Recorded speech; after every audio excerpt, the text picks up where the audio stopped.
Mes gravures, elles sont sur un secteur particulier puisque c'est le secteur d'Aubagne.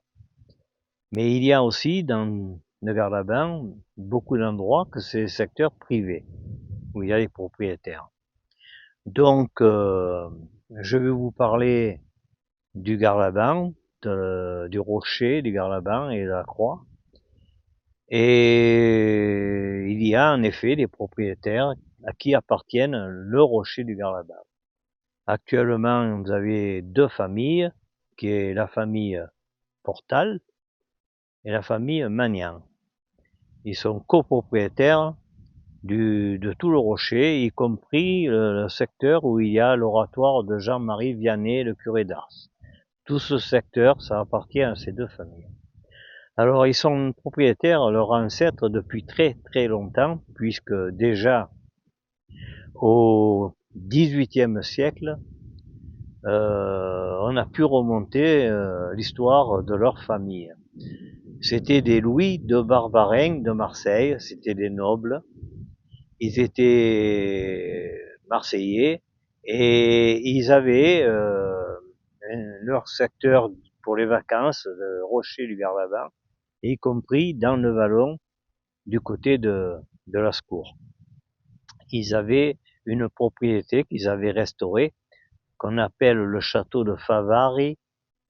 C'est pas un château, c'est une grande, énorme bâtisse bourgeoise.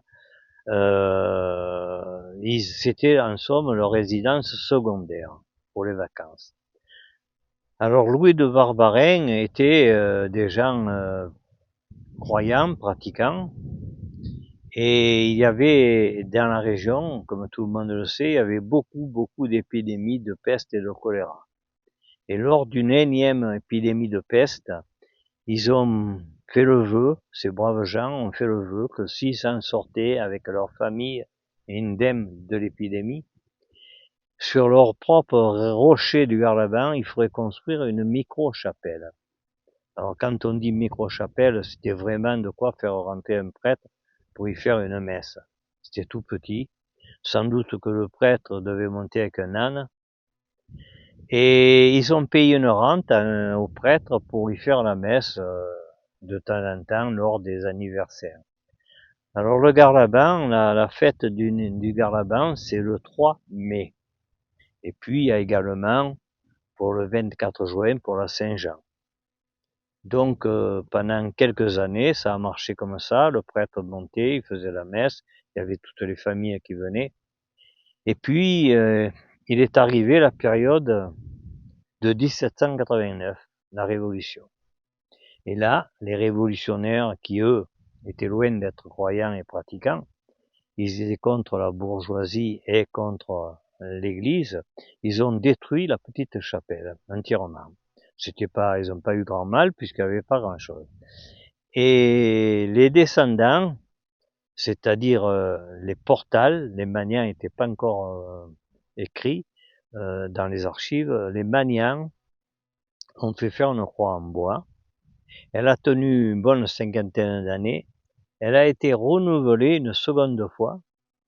Et les deux familles Magnan et Portal ont fait faire la croix en béton en 1929.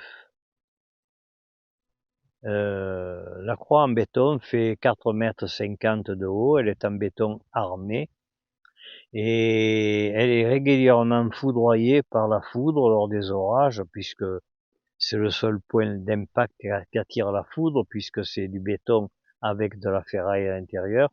La foudre frappe le haut, le décapite le haut de la croix, puis ressort dans le bas de la croix. Trouvant plus de ferronnerie, elle sort quelque part dans le ciment et elle fait un gros impact. Et ce n'est pas la famille Magnan qui la restaure, mais la municipalité d'Aubagne. Pourquoi? Parce que pour nous, les Aubagnais, c'est notre histoire, notre patrimoine et nos racines. Voilà, dont la croix elle est restaurée. Voilà l'histoire de la croix du Garlaban.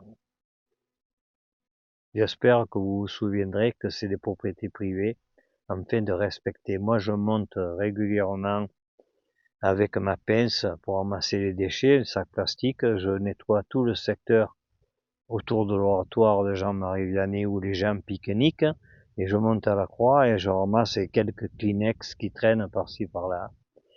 En principe, les gens respectent, mais il y a toujours un mouchoir qui traîne par-ci par-là et c'est pas très joli, je les ramasse.